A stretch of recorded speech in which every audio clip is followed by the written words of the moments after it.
Last class में हम लोगों ने पढ़ा था किन्सियोलॉजी एंड बायोमैकेनिक्स। ठीक है, आज का जो हमारा चैप्टर है, हम लोग एक नया चैप्टर शुरू करेंगे जिसका नाम है टेस्ट मेजरमेंट एंड स्पोर्ट्स। ठीक है, test measurement and evaluation in physical education and sports. ठीक है, तो ये टेस्ट मेजरमेंट से भी आपके जो एग्जाम्स होते हैं वहाँ पे क्वेश्चंस आने के चांस हो जाते हैं। तो आइए देखेंगे कि कैसे हम लोग कैसे क्वेश्चंस आते हैं और क्या क्या हमें टेस्ट मेजरमेंट में पढ़ना चाहिए। तो सबसे पहले जो हम लोगों को नॉलेज होना चाहिए वो है मीनिंग ऑफ टेस्ट। सो सबसे पहले हम बात करेंगे व्हाट इज टेस्ट। टेस्ट क्या होता है? तो आप ये कह सकते हैं कि टेस्ट इज अ टूल, एक ऐसा टूल्स है या फिर एक ऐसी टेक्निक है। ठीक है, ऐसा टूल्स है या फिर ऐसी टेक्निक है जिसके द्वारा हम किसी भी इंडिविजुअल की नॉलेज या क्षमता और उसकी, ठीक है, का पता लगाते हैं। तो टेस्ट क्या होता है? टेस्ट एक टूल होता है, एक वो साधन है, एक वो तरीका है जिसके माध्यम से हम किसी भी व्यक्ति का स्किल, नॉलेज, कैपेसिटी, क्षमता, एप्टीट्यूड, इन सब का क्या करते हैं? पता लगाते हैं। ठीक है, जैसे एग्जांपल ले रहा हूं मैं आपसे कि मुझे आपका नॉलेज बेसिस पे चेक करना है कि आप में से इतने लोग पढ़ रहे हैं, पढ़ने के बाद कितने लोगों को मेरी बताई हुई बातें याद रहती हैं, है ना? तो मैं आपका नॉलेज टेस्ट लेने के लिए एक नॉलेज को चेक करने के लिए क्या करूंगा? एक टेस्ट कंडक्ट करूंगा। अब वो टेस्ट क्या किस फॉर्म में होगा? वो टेस्ट आपका रिटन फॉर्म में होगा। अब मैंने आपको ऑब्जेक्टिव क्वेश्चंस दे दिए हैं। अब मैंने जब आपको ऑब्जेक्टिव क्वेश्चंस दे दिए तो आप जितना ज़्यादा अधिक क्वेश्चंस करोगे तो वो हम बाद में बताएंगे क्या ऐसा कारण होता है। लेकिन टेस्ट क्या है? टेस्ट हमें जिस व्यक्ति का जो भी चीज़ मेजर करना होता है, नॉलेज टेस्ट करना होता है, क्षमता जानना होता है, तो उस हिसाब से एक हम टूल्स की तरह यूज करते हैं टेस्ट को। ठीक है, आगे बात करते हैं मीनिंग ऑफ मेजरमेंट। मेजरमेंट क्या होता है? तो जब भी हम किसी पर टेस्ट लेते हैं तो टेस्ट लेने के बाद जो हमें एक क्वांटिटेटिव डेटा मिलता है, जो भी टेस्ट अप्लाई करने के बाद सब्जेक्ट के द्वारा क्वांटिटेटिव डेटा प्राप्त होता है, ठीक है, उसे ही हम क्या कहते हैं? मेजरमेंट कहते हैं। अब बताइए कि जो आप लोगों ने अभी बीपीएससी या बी सेट का एग्जाम देकर आया था, बी एस स्टेट का, उसमें ये क्वेश्चन पूछा था ना कि जो मेजरमेंट में हम मेजर करते हैं वो कौन सा डेटा होता है? क्वालिटेटिव होता है या क्वांटिटेटिव होता है? पूछा था। Yes sir.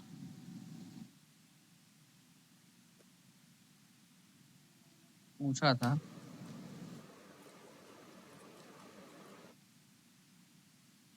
अब मैं इसका एग्जाम्पल बताना चाह रहा हूं आपको। जैसे देखिए, मैंने क्या बोला, मुझे जानना है कि मेरे क्लास में पढ़ाने के बाद अगर मैं इससे एमसीक्यू कराऊं तो आप कितना अच्छा कर सकते हैं। तो पहले मैंने आपको थ्योरी पढ़ाया, उसके बाद मैंने आपको एमसीक्यू कराया, है ना?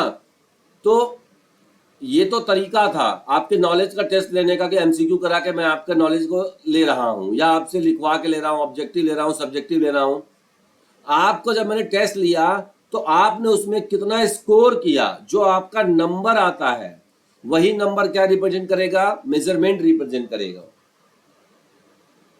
समझ में आई बात? तो मेजरमेंट क्या है? A measurement is a specific score given by an expert every time on applying a test. तो जब भी हम किसी पर टेस्ट अप्लाई करते हैं तो एक्सपर्ट के द्वारा, ठीक है, जो रिकॉर्ड किया जाता है क्वांटिटेटिव फॉर्म में डेटा, उसी को हम क्या कहते हैं? मेजरमेंट कहते हैं। आगे बात कर लेते हैं मीनिंग ऑफ इवैल्यूएशन। अब देखिए, आपका हमने नॉलेज टेस्ट करने के लिए रिटेन टेस्ट लिया, तो ये जो रिटेन लिया हमने, ये रिटेन में कुछ भी हो सकता है। तो ये रिटेन क्या था? Written test. तो ये आपका टेस्ट था। अब आपने एग्जाम दिया, उसके बाद आपने कोई स्कोर प्राप्त किया होगा।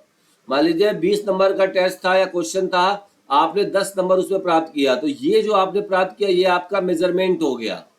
अब इवैल्यूएशन यानी ये बताता है कि उस ग्रुप में, जिस ग्रुप में आपका टेस्ट लिया गया था, उस ग्रुप में आपका कौन सी वैल्यू होती है।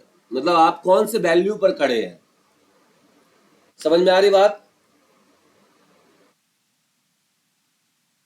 जी सर। तो ये बता रहा है कि आपकी वैल्यू इवेल्युएशन हमेशा व्यक्ति को उसका मूल्य बताता है। क्या बताता है? मूल्य बताता है कि आपका क्या मूल्य है। ठीक है। और ये जो इवेल्युएशन होता है इसके आधार पर हम लोग, एक होता है स्टैंडर्ड और एक होता है नॉर्म्स। अब ये नॉर्म्स और स्टैंडर्ड जानने के लिए हमें एक चार्ट से उसको क्या करना पड़ता है, मिलाना पड़ता है, ताकि आपकी इवेल्युएशन को निकाला जा सके। ठीक है। तो ये चीज आपको समझना बहुत जरूरी है।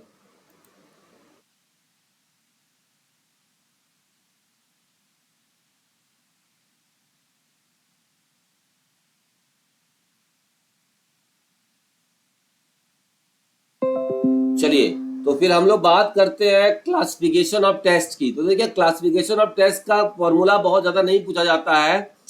ये आपको अगर टीजीटी वीजीटी का लेवल देख रहे हैं तो बहुत ज़्यादा इस पर आपको ध्यान नहीं देना है। फिर भी मैं आपको थोड़ा बताता हूँ कि जो हमारा टेस्ट बनाया जाता है, जो भी टेस्ट आज तक बने हुए हैं किसी की क्षमता को लेने के लिए या किसी की क्षमता को मेजर करने के लिए, वो दो प्रकार के टेस्ट होते हैं। एक होता है रिटन टेस्ट और एक होता है साइकोमोटर टेस्ट। साइकोमोटर का मतलब क्या है? देखिए, इसमें दो वर्ड छुपे होते हैं, साइको प्लस मोटर। साइको का मतलब होता है क्या? ब्रेन। मोटर का मतलब होता है मूवमेंट। ठीक है। तो हमारा ब्रेन हमारे बॉडी के मूवमेंट्स को कैसे कंट्रोल, कैसे मूवमेंट कराता है, तो कौन कौन सा मूवमेंट करा सकता है, तो उसका भी टेस्ट लेने को हम क्या कहते हैं? साइकोमोटर टेस्ट कहते हैं। तो यानी जितने भी फिजिकल एजुकेशन में आप टेस्ट पढ़ेंगे वो आपकी फिजिकल स्ट्रेंथ या फिजिकल कैपेसिटीज को जानने का तरीका है। और रिटन टेस्ट में हम सिर्फ नॉलेज के बेसिस पर टेस्ट को जानते हैं। ठीक है। इसमें हम लोग क्या जानते हैं? नॉलेज के बेसिस पर टेस्ट हम लोग जानते हैं। तो रिटन टेस्ट और साइकोमोटर टेस्ट दो प्रकार के टेस्ट होते हैं। अब देखिए, जब भी आपको किसी का अगर मेंटली जानना हो, मेंटल जानना हो कि उसकी मेमोरी में, जैसे वो पढ़ने के बाद कितना अपने मेमोरी में मेंटल में याद रखता है, कितनी सूचनाओं को अपने दिमाग में रखता है, इसके लिए हम रिटन टेस्ट का इस्तेमाल लेते हैं। अब रिटन टेस्ट के थ्रू हम नॉलेज टेस्ट ले सकते हैं, थ्योरी एग्जाम, और सोशल बिहेवियर टेस्ट जैसे एग्जाम्पल एटीट्यूड और इंटरेस्ट टेस्ट। अब जो ये टेस्ट होता है ना, ये दो प्रकार का टेस्ट होता है, टीचर मेड टेस्ट और स्टैंडर्डाइज्ड टेस्ट। अब देखिए, इसके अंदर बहुत ज़्यादा आता है। देखिए, आप इतना ज़्यादा कंफ्यूज मत होइएगा। ये आपका नॉलेज टेस्ट है। ठीक है। नॉलेज टेस्ट क्या होता है? ये आपका क्या है? Standardized test, teacher made test. तो इनको आप बहुत ज़्यादा बस प्रॉब्लम मत आइएगा। आपको समझना है सब्जेक्टिव टेस्ट और ऑब्जेक्टिव टेस्ट। तो सब्जेक्टिव टेस्ट में थ्योरी फॉर्म जो होता है, जैसे आप ऐसे लिखते हैं, इसको हम ऐसे टेस्ट भी कहते हैं सब्जेक्टिव को, है ना। ऑब्जेक्टिव टेस्ट क्या होता है? मल्टीपल चॉइस क्वेश्चन जो होते हैं वो ऑब्जेक्टिव होते हैं। फिल इन द ब्लैंक्स, ये आपके ऑब्जेक्टिव होते हैं। True and false, true and false हो गया, मैचिंग टाइप हो गया, मल्टीपल रिस्पॉन्स आइटम्स हो गया, एजर्सन हो गया, रीजन हो गया, इंटरेप्टिव हो गया, मल्टीपल चॉइस, ये सारा आपका क्या होता है? ऑब्जेक्टिव होता है। ठीक है।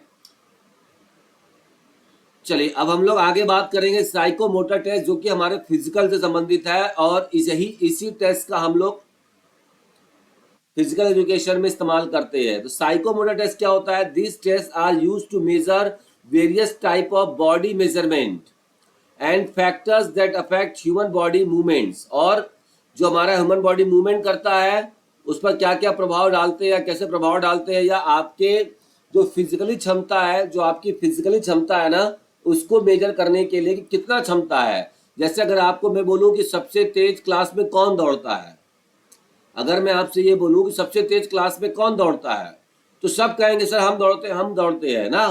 तो ये आपके कहने से नहीं ना होगा बात, इसी चीज़ को हमको मेजर करना होगा, इसी चीज़ को हमको चेक करना होगा। तो आप सभी के बीच हम एक टेस्ट कंडक्ट करेंगे।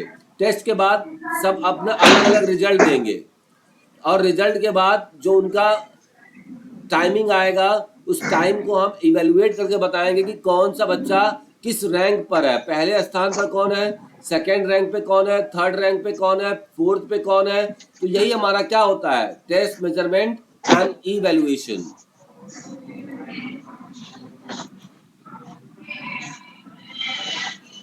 ठीक है, आइए आगे बात कर लेते हैं। साइकोमोटर टेस्ट जो होता है वो दो प्रकार से होता है। एक होता है फिजिकल परफॉर्मेंस टेस्ट और दूसरा होता है physiological performance test. Physical performance test में क्या आता है,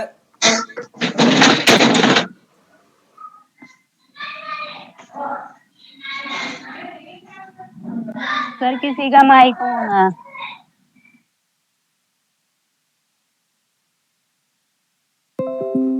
अब देखिए फिजिकल परफॉर्मेंस टेस्ट में क्या क्या आता है। बेसिक परफॉर्मेंस टेस्ट, जैसे हम फिजिकल परफॉर्मेंस में स्ट्रेंथ मेजर करते हैं, किसी की स्पीड मेजर कर सकते हैं, एजिलिटी, पावर, स्पीड, कोऑर्डिनेशन, है ना, बैलेंस, फ्लेक्सिबिलिटी, ये सब क्या होता है, फिजिकल परफॉर्मेंस टेस्ट होता है। ठीक है, ये इंडिविजुअली हम जब आपकी एक क्षमता को, फिजिकल क्षमता को मेजर करते हैं।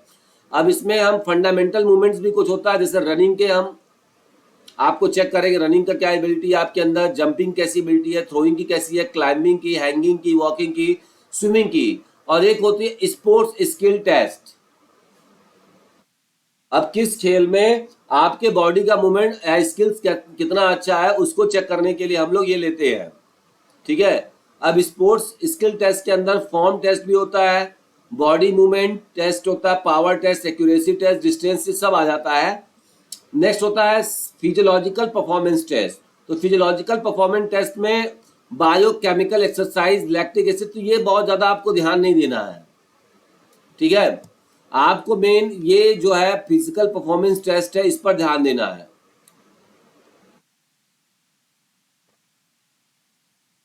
अब देखिए आपसे ये क्वेश्चन पूछा जा सकता है, टाइप्स ऑफ असेसमेंट, मतलब किसी भी टेस्ट को आप कंडक्ट करते हैं तो कब कौन सा टेस्ट कैसे कंडक्ट करेंगे, इसके लिए किस प्रकार का असेसमेंट आप ले रहे हैं। तो एक होता है फॉर्मेटिव असेसमेंट और एक होता है समेटिव असेसमेंट।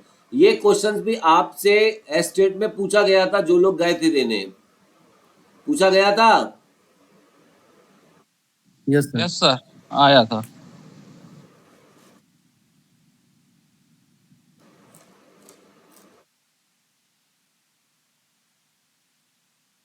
क्या पूछा था,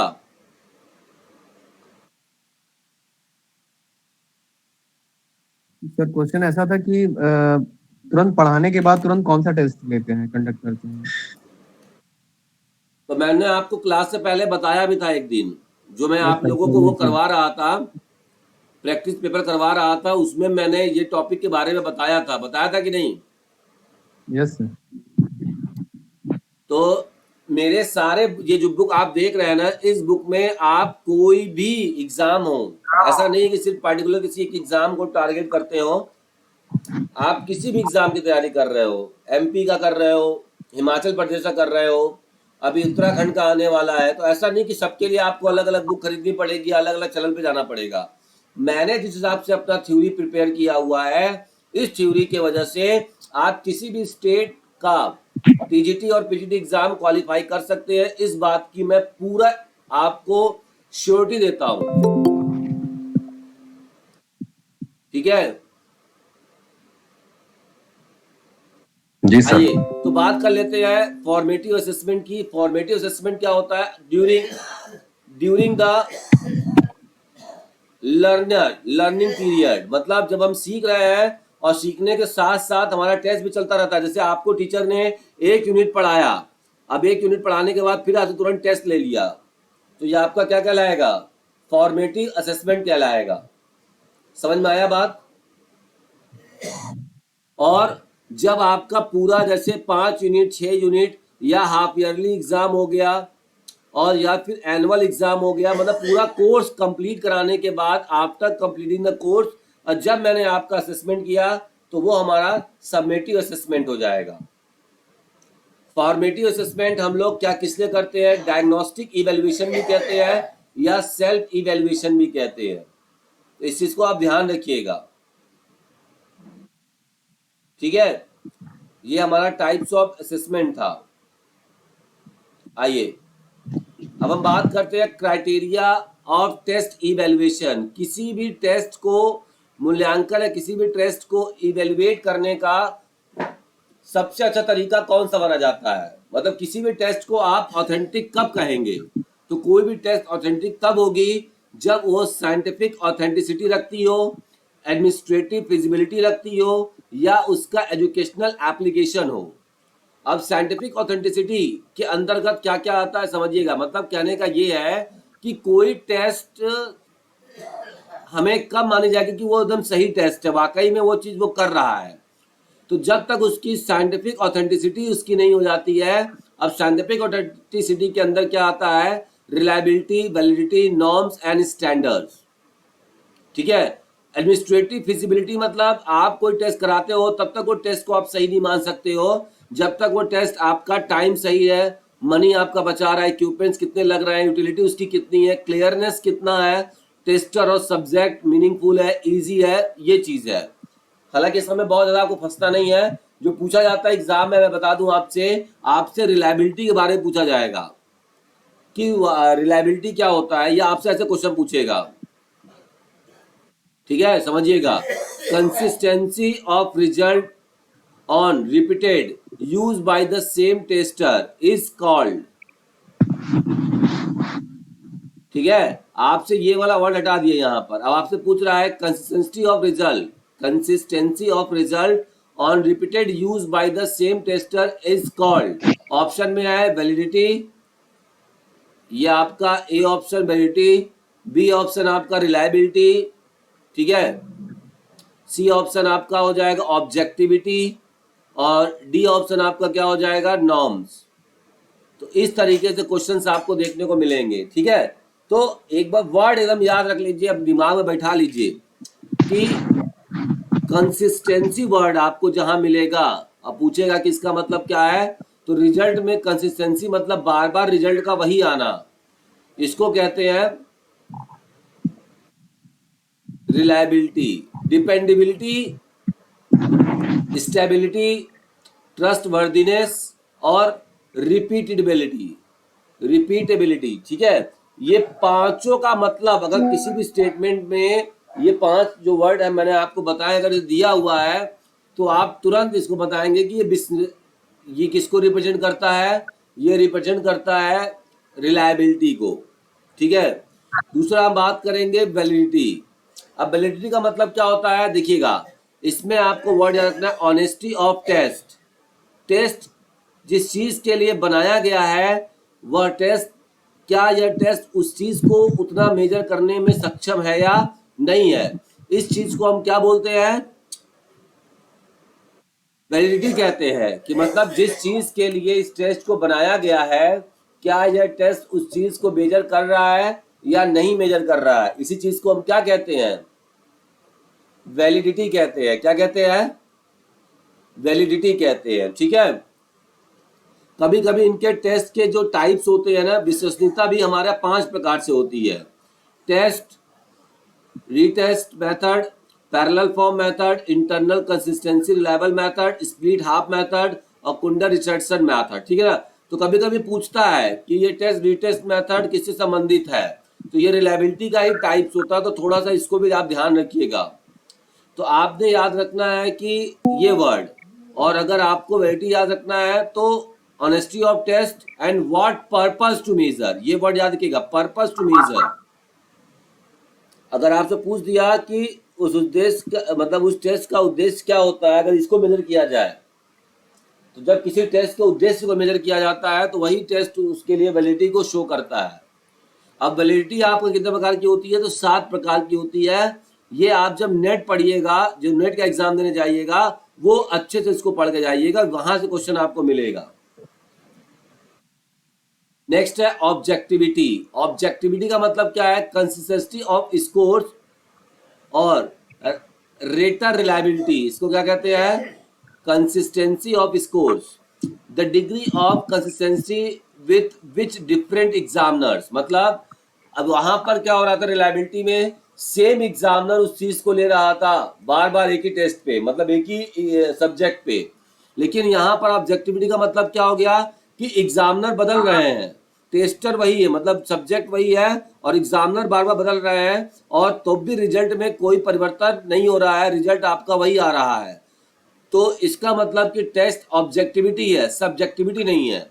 किसी भी टेस्ट का सब्जेक्टिविटी होना बहुत खराब है। सब्जेक्टिविटी का मतलब होता है बायसनेस हो जाना। बायसनेस का मतलब होता है पक्षपात। समझ में आ रही मेरी बात? मैं क्या बताना चाह रहा हूं आपको? ऑब्जेक्टिविटी का मतलब क्या है कि डिफरेंट टेस्टर के द्वारा जब सेम रिजल्ट बार बार, मतलब वो अप्लाई कोई भी कर रहा है अप्लाई, कभी मैंने टेस्ट लिया इस बच्चे का तो वही स्कोर आया, फिर आपने टेस्ट लिया वही स्कोर आया, फिर किसी और बच्चों ने, मतलब किसी और एग्जामिनर ने टेस्ट लिया तो वही स्कोर आ रहा है। तो इसका मतलब हो रहा है क्या कि ये जो हमारा टेस्ट हमने अप्लाई किया है, ये जो टेस्ट हम लगा रहे हैं इसके ऊपर, या टेस्ट हम जिसको करवा रहे हैं, वो टेस्ट ऑब्जेक्टिविटी उसकी अच्छी है। ठीक है, अब आइए समझते हैं नॉर्म्स को। तो नॉर्म्स क्या होता है? नॉर्म्स यानी कि पूरी आबादी में एक चार्ट होता है। नॉर्म्स क्या होता है? एक चार्ट होता है, वो पूरे होल पॉपुलेशन को, वर्ल्ड के पॉपुलेशन में आपका मूल्य कहां पर आता है, आप किस मूल्य में आते हो, इस चीज को रिप्रेजेंट करता है कौन? नॉर्म्स। तो नॉर्म्स क्या होता है? जैसे देखिए यहाँ पर एक नॉर्म्स दिया हुआ है कि अगर आप पर हमने बीएमआई का फॉर्मूला अप्लाई किया और आपका स्कोर बिलो 18.5 होता है तो you are in under weight category. किस में आप जा रहे हैं? अंडर वेट में जा रहे हैं। तो ये आप किस पर अप्लाई कर रहे हैं? ये ऑल ओवर द वर्ल्ड, मतलब कोई भी इसको अप्लाई करेगा और उस पर ये जा रहा है। तो नॉर्म्स में हमें ये पता चलता है कि हमारी जो वैल्यू है वो किस लेवल में जा रही है। एक तरीके से आपको सब्जेक्टिव जजमेंट मिलता है। ठीक है, स्टैंडर्ड क्या होता है? The degree of achievement or trait prescribed essential to a certain selection or other function for a specific category of individual। ठीक है, तो ये आपका कंप्लीट हुआ है।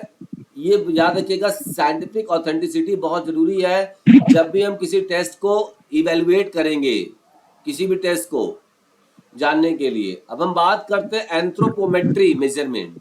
एंथ्रोपोमेट्री मेजरमेंट क्या होता है समझिएगा। The term anthropometry was coined by French mathematician Quetelet. The word anthropometry is a made up of two Greek word, anthrop and another word is metrine, where anthrope means men और metrine means measurement। यानी कि man का जो measurement करते हैं इसी को हम क्या कहते हैं?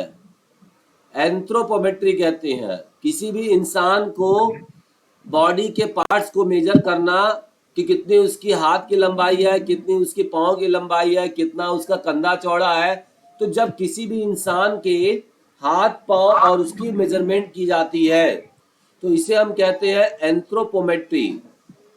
ठीक है, आपसे पूछा जाएगा कि सबसे पहला टेक्निक कौन सा था मेजरमेंट का, तो फिजिकल एजुकेशन की दुनिया में सबसे पहला टेक्निक एंथ्रोपोमेट्री ही आया था। ठीक है, it is a standardized technique by which measurement of the human body and all its parts are taken. Anthropometric, देखिए मेजरमेंट की शुरुआत पहली बार किसने की थी? तो डॉक्टर एडवर्ड हिचकॉक ने की थी 1861 में। ये इंपॉर्टेंट है, इसको याद रखिएगा। अब देखिए इसी में आता है एक वर्ड काइनेंथ्रोपोमेट्री। अब एंथ्रोपोमेट्री और काइनेंथ्रोपोमेट्री में क्या हो सकता है? तो जो काइनेंथ्रोपोमेट्री है इसमें एक वर्ड आया है, हमने बताया है कि ये वर्ड याद रखिए। काइनेंथो को किससे लिया गया है? काइनेसिस से लिया गया है। किससे लिया गया है? काइनेसिस से लिया गया है। काइनेंथोप्रोमेट्री को किससे लिया गया है? काइनेसिस से लिया गया है या काइनिन से लिया गया है। ठीक है, अब ये काइनिन और काइनेसिस वर्ड आपको क्या याद करा रहा है? किन्सियोलॉजी में भी आया था ये वर्ड, यस सर। या फिर आप वो पढ़ते हो ना? ठीक है, आइसोकाइनेटिक पढ़ते हो तो वहां पे भी काइनेटिक और काइनिन, ये वर्ड का मतलब होता है क्या?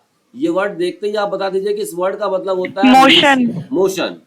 ठीक है, तो देखिए यहाँ पे काइनेंथोपोमेट्री में हम क्या कर रहे हैं कि जब यहाँ पे इंसान स्टेबल था तब उसके बॉडी के पार्ट्स को मेजर कर रहे थे, लेकिन काइनेंथोपोमेट्री में हम क्या कर रहे हैं कि जब वो मूव करता है, ठीक है, it is derived from the Greek word kinein means to move and anthropos means man. अभी एंथ्रोपोस यहाँ पढ़े थे हम लोग, वही मतलब मैन है। And metrein means measure, thus the kinanthropometry means measurement of man with respect to his body movement. शरीर की गति के संबंध में मनुष्य का माप करना, शरीर की गति करते हुए मनुष्य का माप करना काइनेंथोपोमेट्री कहलाता है। समझ में आई बात? जी सर। जी सर। ये एंथ्रोपोमेट्री और काइनेंथोपोमेट्री के बीच में डिफरेंस समझ में आ गया होगा आपको। अब बात करते हैं जो काइनेंथोपोमेट्री टेस्ट होता है, यानी कि शरीर में जो मोशन के अनुसार या मोशन के साथ या बिना मोशन का भी जब हम किसी का मेजरमेंट करते हैं, तो how many types of technique to measure kinanthropometry measurement, कितनी टेक्निक होती है, कितनी टेक्निक होती है किसी के बॉडी मेजरमेंट को जानने की या किसी को फिजिकल स्ट्रक्चर के मेजरमेंट करने की। तो यहां पर आपको बताया गया है कि दो प्रकार की पहले काइनेंथोपोमेट्री मेजरमेंट होता है। एक होता है बॉडी साइज को मेजर करना और एक होता है बॉडी कॉम्पोजिशन। कॉम्पोजिशन का मतलब क्या होता है कि आपके बॉडी में फैट का लेवल कितना है, कॉम्पोजिशन मतलब किस चीज से बना है आपका बॉडी, तो फैट का लेवल क्या है, लीन बॉडी मास का लेवल क्या है, ये सब तरीका है, ठीक है। बॉडी कंपोजिशन एंड ओबेसिटी कितना आपके बॉडी में है या लीन बॉडी मास कितना है, इसको जानने के लिए भी एक टेस्ट होता है, इसको हम कहते हैं, ये टेस्ट आपका काइनेंथोपोमेट्री के अंतर्गत आता है। अब हम जानते हैं कि जब हम बॉडी साइज मेजर करना चाहते हैं, साइज का मतलब क्या है, अब जैसे इसमें जनरल बॉडी मेजरमेंट आता है, जैसे आपका बॉडी वेट, आपकी स्टैंडिंग हाइट कितनी है, सिटिंग हाइट कितनी है। अब हम लोग क्या करते हैं, साइज में आपका देखिए क्या क्या आता है, एक तो वेट और हाइट आ गया, एक साइज आपका सरकमफ्रेंस, आपके बाइसेप का सरकमफ्रेंस कितना है ना, तो इसको मेजर करते हैं। एक होता है स्केलेटल डायमीटर, ये याद रखिएगा, ये बहुत इंपॉर्टेंट है, ये पूछा जाता है आपका। बाइक्रिस्टल डायमीटर क्या क्या मेजर करता है, ठीक है, ठीक है, ट्रोकेंट्रिक डायमीटर के क्या मेजर करता है, रिस्ट डायमीटर कैसे मेजर, ये आपको याद रखना है। अच्छा एक चीज और है, स्किन फोल्ड मेजरमेंट, तो जब भी आपके बॉडी के फैट को मेजर करना है तो उसे हम क्या कहेंगे, जब भी आपके बॉडी के फैट को मेजरमेंट करना होता है तो स्किन फोल्ड मेजरमेंट करते हैं। अब स्किन फोल्ड मेजरमेंट जो एक्चुअल होता है, मैं बता दूं आपको, एक्चुअली मतलब वो 7 जगहों से होता है, एक्चुअल में जो मतलब होता है, लेकिन कहीं कहीं आप 5 भी पढ़े होंगे, लेकिन जो एक्चुअल होता है ना वो आपका 7 जगह से होता है, ठीक है। बाइसेप से होता है, ट्राइसेप से होता है, सब स्कैपुलर, थाइस, सुपर इलियक, मिडेक्सिलरी होता है, काफ, स्किन फोल्ड होता है, ठीक है। कहीं कहीं 5 भी दिए जाते हैं, तो याद रखिएगा 7 होता है मेन। अब किसी भी बॉडी को कंपोजिशन को मेजर करना है कि आपके बॉडी में फैट का परसेंटेज कितना है या लीन बॉडी मास कितनी है या हड्डी का जो मेजरमेंट है वो कितना है, तो इसके लिए देखिए कुछ और भी टेस्ट होते हैं। कभी कभी आपने एग्जाम में देखे होंगे या प्रैक्टिस पेपर लगाते होंगे, तो ये सब आपको नया नया वर्ड देखने को मिलता होगा। तो जब भी हम किसी बॉडी कंपोजिशन को मेजर करते हैं बॉडी की साइज और कंपोजिशन को, तो 2 मेथड होते हैं, डायरेक्ट मेथड से कर सकते हैं, एक इनडायरेक्ट मेथड होता है। डायरेक्ट मेथड में क्या होता है, बॉडी के कंपोजिशन जानने का एक हाइड्रोस्टैटिक वेगिंग होती है, एक होता है डेक्सा स्कैन, इसको डुअल एनर्जी एक्सरे भी कहते हैं, एक होता है बायो इलेक्ट्रिक इम्पीडेंस एनालिसिस, एक होता है रो इंटेजोग्राफिक और एक्सरे मेथड। तो ये सब आपके बॉडी में कितना फैट का परसेंटेज है, कितना लीन का परसेंटेज, लीन मतलब क्या है, पतला, बॉडी का पतला मतलब पतला टिश्यू वगैरह, ठीक है। तो ये मेजर करने के लिए देखिए कितने प्रकार के टेस्ट होते हैं। मैं आपको बता दूं कि जो मैंने टेस्ट मेजरमेंट पढ़ाया है, मैं इस बात का पूरा दावा करता हूं कि इतना टेस्ट मेजरमेंट, इतना ज्यादा आपको एक भी इसमें से आपका कोई भी टेस्ट मेजरमेंट, ऐसा कोई टेस्ट नहीं होगा जो मैंने इस अपने इसमें उसको मेंशन नहीं किया होगा, ऐसा कोई नाम नहीं होगा। ठीक है, तो ये हमारा क्या है, ये हमने पढ़ा कि काइनेंथोपोमेट्री कैसे मेजरमेंट करते हैं, बॉडी की साइज को मेजर करने के कौन से टेस्ट होते हैं, क्या क्या टेक्निक्स होती है, और बॉडी की फैट कंपोजिशन को जानने के लिए कौन कौन से मेथड का यूज किया जाता है। अब फैट के लिए तो डायरेक्ट इनडायरेक्ट मेथड में हम क्या करते हैं, इनडायरेक्ट मेथड में हम डायरेक्ट फॉर्मूला लगा के उसको निकालते हैं। स्किन फोल्ड मेजरमेंट होता है, बीएमआई होता है, बीबीआई भी होता है, बॉडी बिल्ड इंडेक्स पहली बार सुन रहे होंगे, डब्ल्यूएचआर भी होता है, वेस्ट टू हिप रेशियो। ठीक है, आइए अब आगे हम लोग बात करते हैं, हमारा नेक्स्ट है मीनिंग ऑफ फिजिकल फिटनेस। तो फिटनेस, इसका मतलब आप लोग कई दिन से पढ़ भी रहे हैं, सब जानते भी हैं कि फिजिकल फिटनेस का मतलब क्या होता है ना, लेकिन फिर भी यहाँ पे पढ़ना है क्योंकि यहाँ पे हमें सीखना है कि हाउ टू मेजर, किसी का भी आप कैसे फिजिकल फिटनेस मेजर कर सकते हो। ठीक है, it is the capacity of an individual to do daily routine work without any fatigue. किसी भी इंसान की ऐसी क्षमता जो उसको डेली रूटीन कार्य कराए बिना किसी थकान के। ठीक है, मोर ओवर उसके साथ साथ वह अपने पास एक्स्ट्रा एनर्जी रिजर्व रखता हो किसी भी इमरजेंसी वर्क के लिए, तो वही उसकी क्या कहलाएगी, वही इसकी फिजिकल फिटनेस कहलाएगा।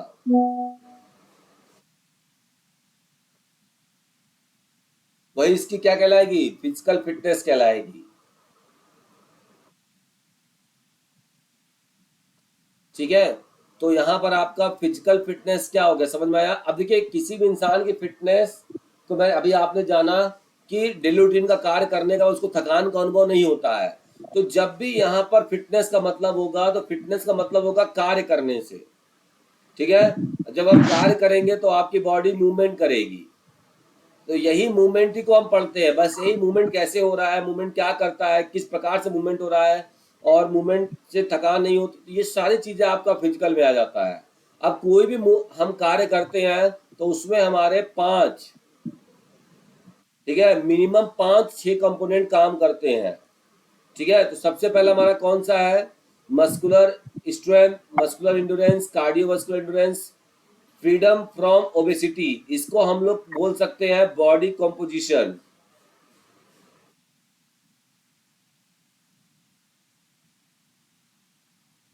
आप लोगों को समझ में आ रहा है जब मैं बताना चाह रहा हूं।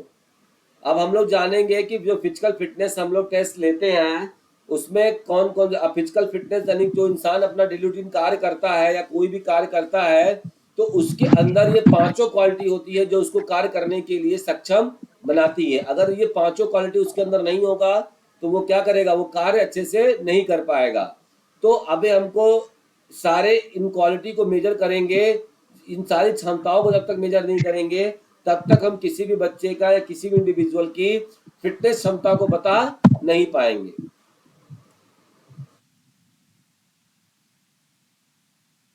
अब देखिए मैं आपको बताना चाह रहा हूं, सबसे पहले muscular strength and muscular endurance test, कुछ ऐसे टेस्ट के नाम, इसकी लिस्टिंग आपको जरूर पता होना चाहिए, ये जरूर याद रखिएगा लिस्टिंग, कौन कौन से ऐसे टेस्ट है जिससे हम किसी भी इंडिविजुअल के मस्कुलर स्ट्रेंथ और इंड्योरेंस को चेक कर सकते हैं, इसमें दोनों आएगा।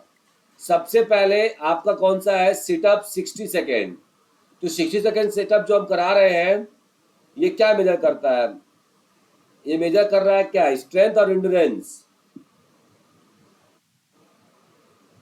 सर दोनों। हाँ वेरी गुड, दोनों करता है। ठीक है, स्ट्रेंथ इंड्योरेंस दोनों करेगा, तो यहाँ पे टाइमिंग भी दिया हुआ है। ओनली सिटअप्स, अगर हम 30 सेकेंड का सिटअप कराएंगे या 10 सेकेंड का सिटअप कराएंगे तब हम बोल सकते हैं कि वो सिर्फ स्ट्रेंथ को मेजर कर रहा है, बट हमारी टाइमिंग भी इसमें ज्यादा है। ठीक है, तो इसका मतलब हमें यहाँ इंड्योरेंस भी, हमारे मांसपेशी का जो क्षमता है, सहन शक्ति की क्षमता है, वो भी मेजर किया जा रहा है। अच्छा, ये पुलअप्स, पुलअप्स आपका क्या मेजर कर रहा है,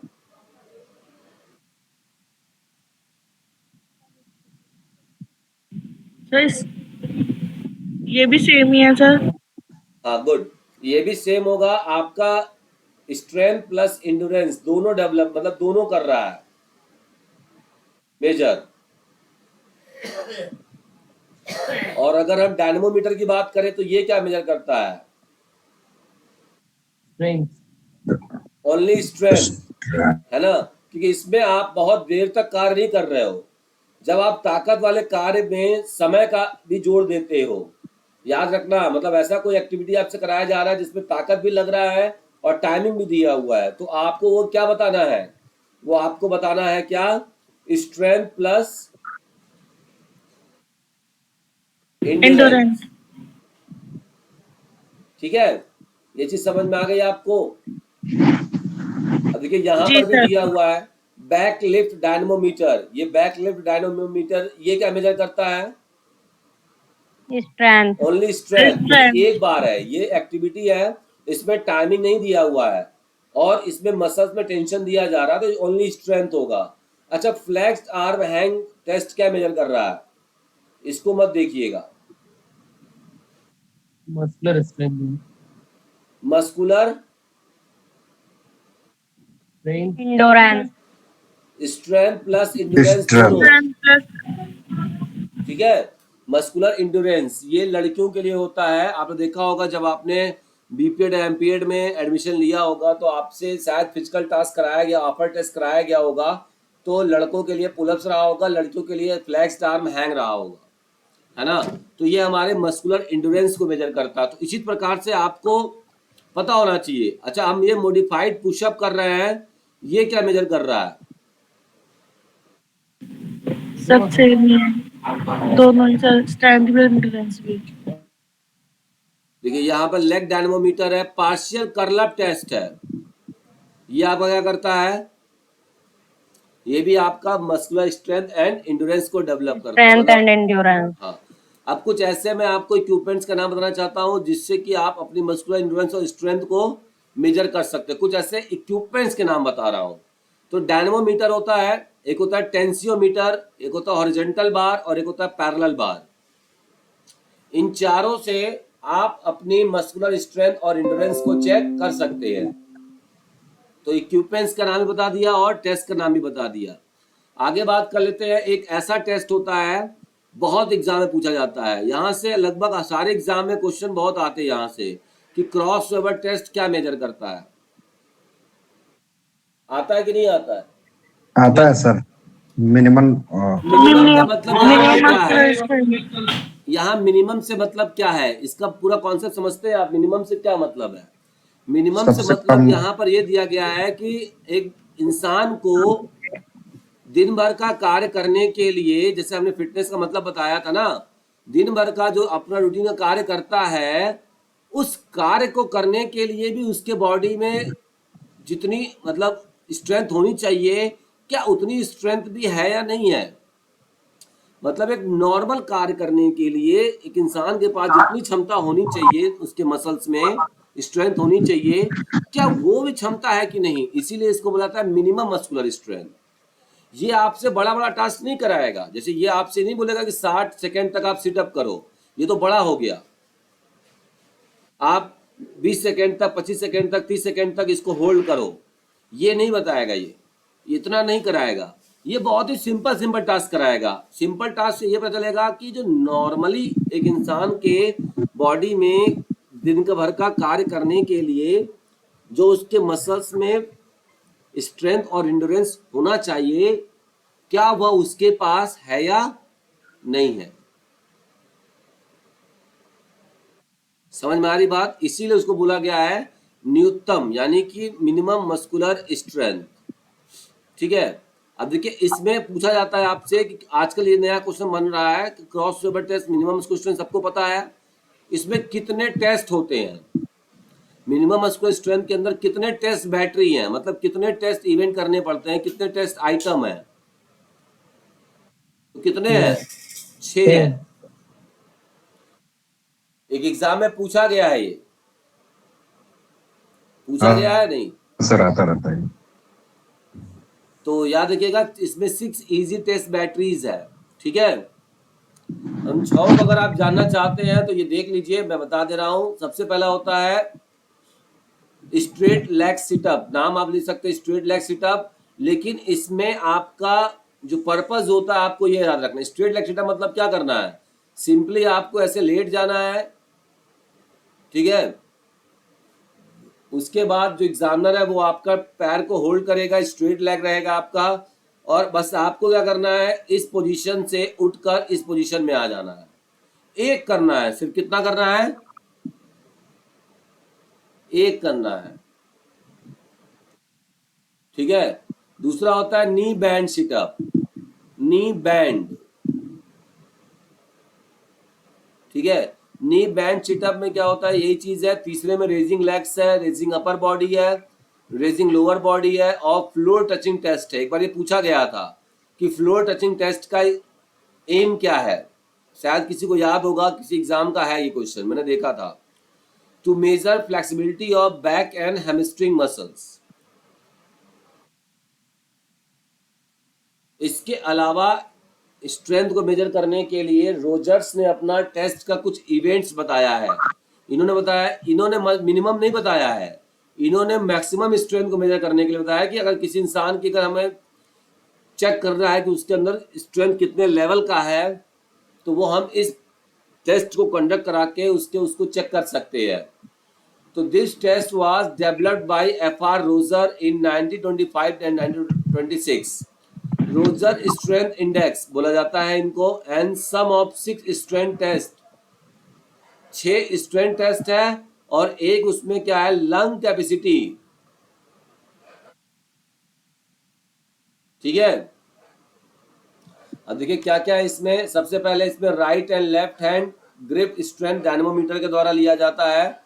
एक लेग स्ट्रेंथ टेस्ट होता है जो कि बैक लिफ्ट के द्वारा लिया जाता है। एक बैक स्ट्रेंथ है, बैक मतलब कि आपके पीछे कमर के पीछे जो मसल्स है, ठीक है।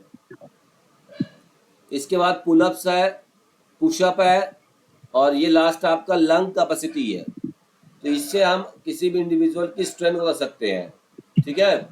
अब इन्होंने अपना एक फॉर्मूला दिया हुआ है, एक इंडेक्स दिया हुआ है, मैंने उसको यहाँ लिखा नहीं है, बस आपको बता दीजिए कि रोजर जो स्ट्रेंथ है, मतलब रोजर जो है वो स्ट्रेंथ टेस्ट है, ठीक है। नेक्स्ट बात करते हैं, स्ट्रेंथ को मेजर करने के लिए एक टेस्ट और आता है, ये जो मैं बताने जा रहा हूं, ये टेस्ट आपको नेट्स वगैरह में देखने को मिलेगा, यूजीसी नेट वगैरह के एग्जाम्स में, जैसे cable tension strength test batteries, ठीक है, by Harrison Clarke and Richard A Munroe. This test includes 7 items for measuring strength by cable tension. Cable tension का मतलब क्या है, केबल मतलब क्या होता है, तार, ठीक है। टेंशन मतलब क्या होता है, खींचना, उसको तनाव देना, खिंचाव। तो अब देखिए आपके अंदर क्या हो जाएगा कि केबल को खींचकर कितना स्ट्रेंथ होता है, इसको पता लगाने के लिए हैरिसन क्लार्क एंड रिचर्ड ने केबल टेंशन स्ट्रेंथ टेस्ट को डेवलप किया था। ये टेस्ट आपने कहीं नहीं पढ़ा होगा स्ट्रेंथ को मेजर करने के लिए, केबल टेंशन। तो ये अभी जो ऊपर हमने बताया, ये सारे टेस्ट आपके स्ट्रेंथ को मेजर कर रहे थे। अब हम बात करेंगे कुछ ऐसे टेस्ट के बारे में जो हमारा कार्डियोवास्कुलर टेस्ट को मेजर करता है, कार्डियोवास्कुलर कैपेसिटीज को मेजर करता है, ठीक है। कार्डियो रिस्पिरेटरी इंड्योरेंस को टेस्ट करता है। इसमें सबसे पहले है ability of lungs and blood vessels to supply continue oxygen. पहले तो हम समझेंगे कि कार्डियोवास्कुलर इंड्योरेंस होता क्या है। तो कार्डियोवास्कुलर इंड्योरेंस वो होता है हमारे लंग्स और फेफड़ों की, हमारे हार्ट की ऐसी क्षमता, जब हम एक्सरसाइज कर रहे होते हैं तो उस एक्सरसाइज के दौरान वो उतनी क्षमता, मतलब उतना हमारे बॉडी को ऑक्सीजन फटाफट पहुंचा सके, उनके उसी ऑक्सीजन पहुंचाने की क्षमता को ही हम क्या कहते हैं, कार्डियोवास्कुलर टेस्ट या कार्डियो रिस्पिरेटरी इंड्योरेंस, ठीक है। या इसी चीज को हम लोग कभी कभी एरोबिक इंड्योरेंस के नाम से भी जानते हैं।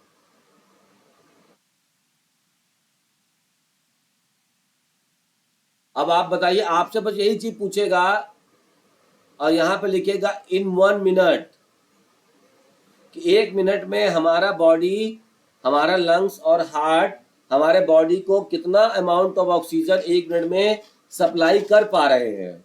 जब वो अमाउंट इन 1 मिनट का बात कह दिया, उसी को हम कहते हैं यहाँ पर VO2 मैक्स क्या कहते हैं? VO2 max. नाम सुना है?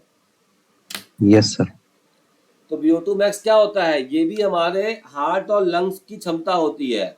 अब इनको देखिए, थोड़ा सा आप इनको अलग अलग डिवाइड करिएगा। V का मतलब होता है वॉल्यूम, और B के साथ क्या लगा है? O2। O2 का मतलब क्या होता है? ऑक्सीजन।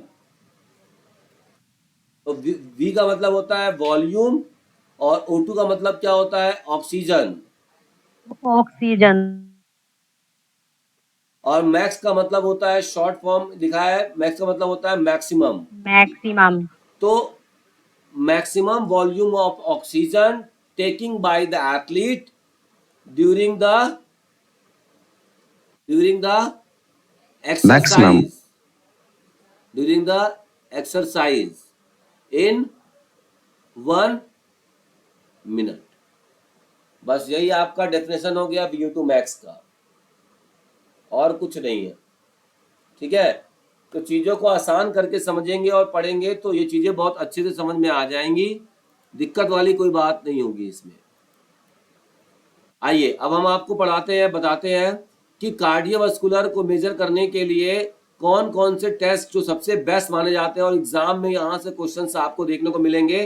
अप्रॉक्स मतलब 80% चांस है कि आपसे यही टेस्ट पूछा जाएगा। जब भी कार्डियोवास्कुलर एंड्योरेंस की बात होगी तो इस टेस्ट का नाम जरूर आपको दिखेगा। ठीक है, सबसे पहला इसमें आपको दिखेगा, ठीक है, सबसे पहला आपको दिखेगा इसमें Tuttle pulse ratio test. Tuttle pulse ratio ये पूछा गया है, कई बार क्वेश्चन भी पूछा गया है। टटल पल्स टेस्ट किसके लिए होता है? स्ट्रेंथ के लिए होता है, इंड्योरेंस के लिए होता है, फ्लेक्सिबिलिटी के लिए होता है, या फिर स्पीड के लिए होता है? ये पूछा जाता है आपसे, तो याद रख लीजिएगा, लिस्टिंग बनाकर कम से कम याद रख लीजिएगा। टटल पल्स रेशियो जो टेस्ट होता है वो होता है आपका कार्डियोवास्कुलर एंड्योरेंस को मेजर करने के लिए। इसमें बता दूं आपको क्या होता है, इसमें सिंपली बात समझिएगा, इसमें हार्वर्ड स्टेप टेस्ट की तरह ही, स्टेप टेस्ट का मतलब क्या है?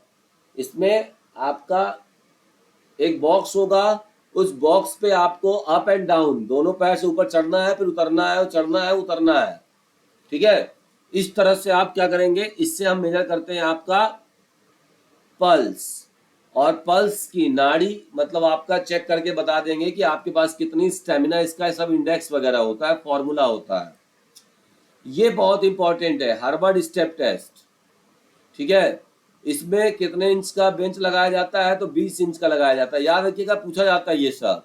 इसमें कितने इंच का बेंच लगता है? 13 इंच का लगता है टोटल पल्स रेशियो में। ज्यादातर आपसे ये पूछा जाता है, हार्वर्ड स्टेप टेस्ट। ठीक है, बिहार में आया था ये सर। आया था। हाँ जी। इसके फाउंडर का नाम आया था।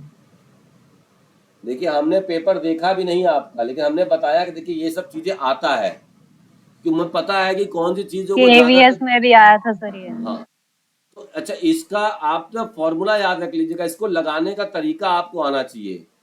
ठीक है, अगर ये आप जान गए हैं ये फॉर्मूला कि कैसे हम किसी का हार्वर्ड स्टेप टेस्ट कराते हैं। देखिए हार्वर्ड स्टेप टेस्ट कराने के दो तरीके होते हैं, एक होता है शॉर्ट फॉर्मूला और एक होता है लॉन्ग फॉर्मूला, या हम इसको कहते हैं PFI। क्या कहते हैं? PFI। इसका मतलब होता है फिजिकल फिटनेस इंडेक्स। क्या होता है? Physical fitness index. इंडेक्स। तो कैसे लगाते हैं इसको समझिएगा, PFI फॉर्मूला क्या होता है इसको समझिएगा, कैसे कराते हैं। हार्वर्ड स्टेप टेस्ट अगर हम लॉन्ग मेथड से कराएंगे तो हम करते क्या है कि सब्जेक्ट को सबसे पहले एक 20 इंच का टेबल दे देते हैं, उस टेबल में बोलते हैं कि आपको उतरना है और चढ़ना है। कब तक? 5 मिनट तक। कब तक? लगातार 5 मिनट्स तक आपको करने हैं। ऐसे तो जो ये टेस्ट मैं आपको पढ़ा रहा हूँ ना, ये टेस्ट आपको ज़्यादा समझ में तब आएगा जब इन सारे टेस्ट को आप खुद करेंगे। अब खुद करने के बाद जब आप प्रैक्टिकली इसको करेंगे, और प्रैक्टिकल करने के बाद जहाँ पर या जो इफेक्ट या प्रभाव आपको लगेगा उस टेस्ट के बाद, तो इसका मतलब वो टेस्ट उसी चीज़ को मेजर कर रहा है। समझ में आ रही बात?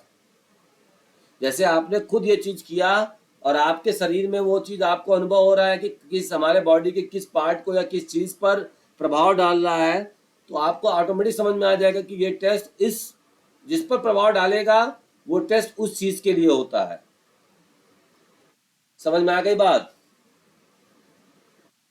तो देखिए आपको जी बता दूं कि ये 5 मिनट तक लगातार करना होता है। इसके बाद जैसे ही 5 मिनट का समय खत्म हो जाता है तो एथलीट को अपने पास बैठा लिया जाता है। बैठाने के बाद 1 मिनट का रेस्ट दिया जाता है। अब जैसे 1 मिनट 5 मिनट यहाँ पे हमने कराया, 1 मिनट का रेस्ट दिया।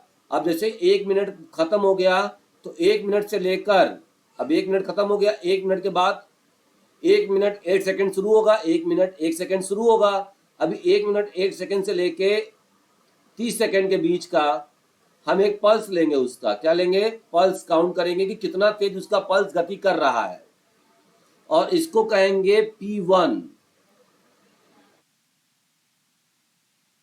ठीक है।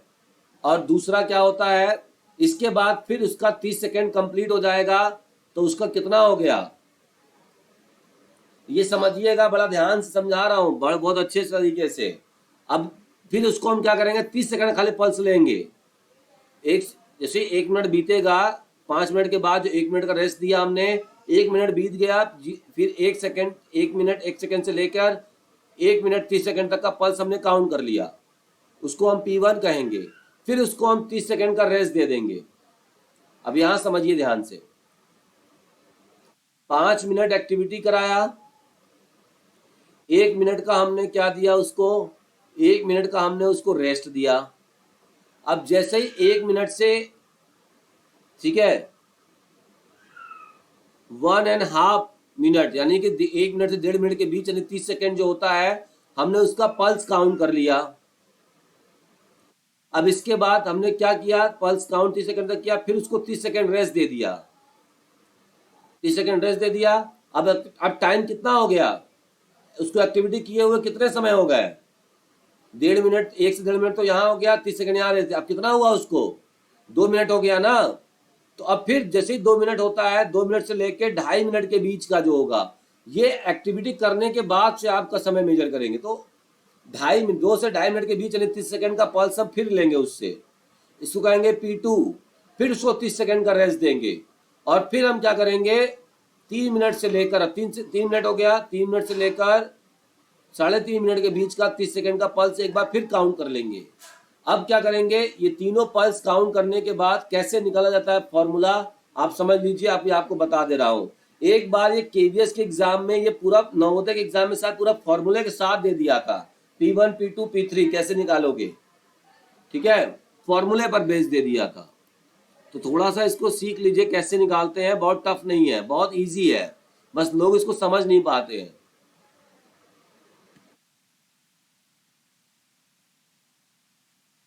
ये तो समझ में आ गया कैसे कैसे हमको पल्स लेना है।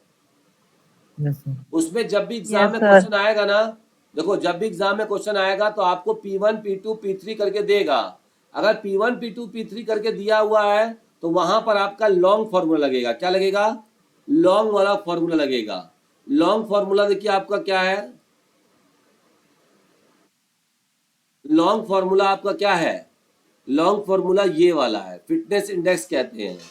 इसमें क्या करना है, duration of exercise in second, यानी हमने उससे कितना सेकंड एक्सरसाइज करवाया था, कितना मिनट करवाया था, 5 मिनट करवाया था ना।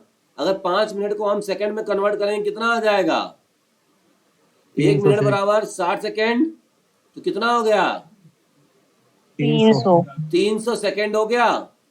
तो यहां पर हम क्या लिखेंगे, 300। अब उसमें हम क्या करेंगे, 100 को क्या करेंगे, मल्टीप्लाई कर देंगे। उसके नीचे क्या करेंगे हम, 2 रखेंगे, जो फॉर्मूला में पहले से इनपुट है 2 को रखना ही है। अब उसके बाद क्या बोल रहा है, इनटू का मतलब क्या है, sum of 3 pulse count post exercise.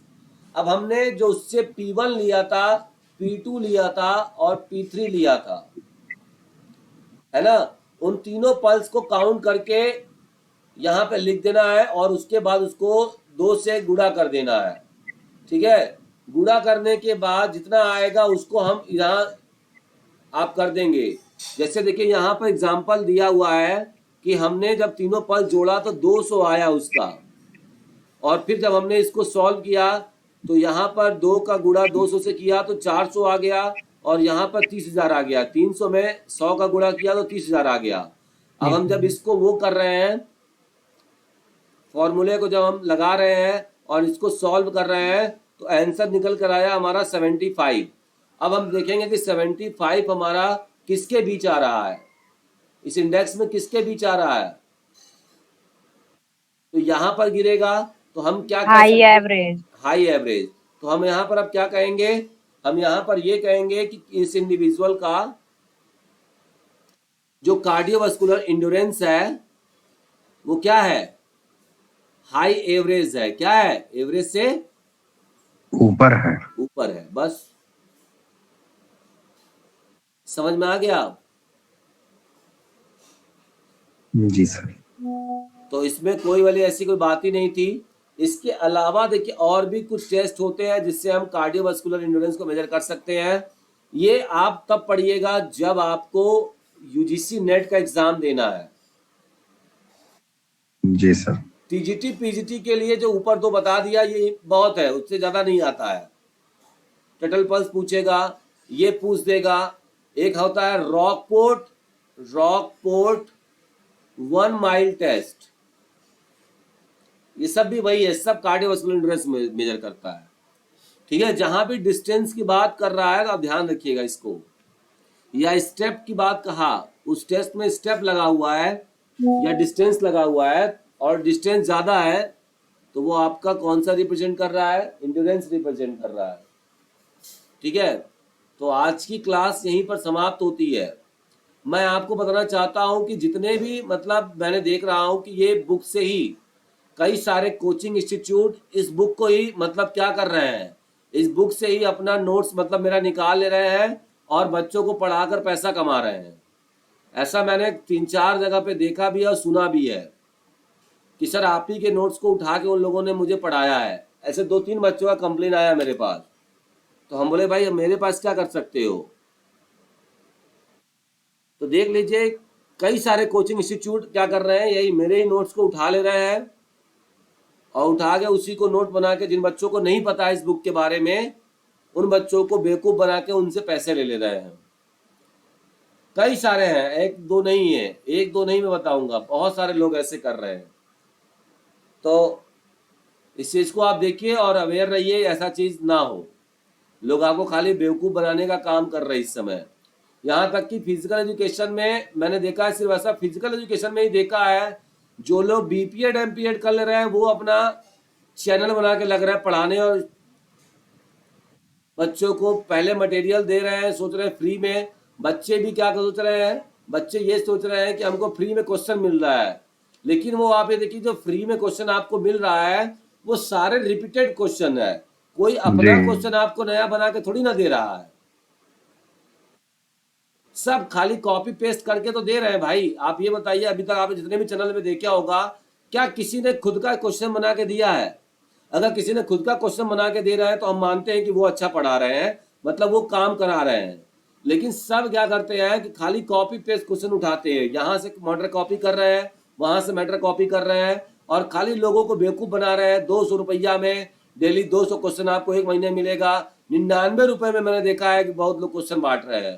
तो ये क्या क्वेश्चन आपको 99 रुपए में देंगे?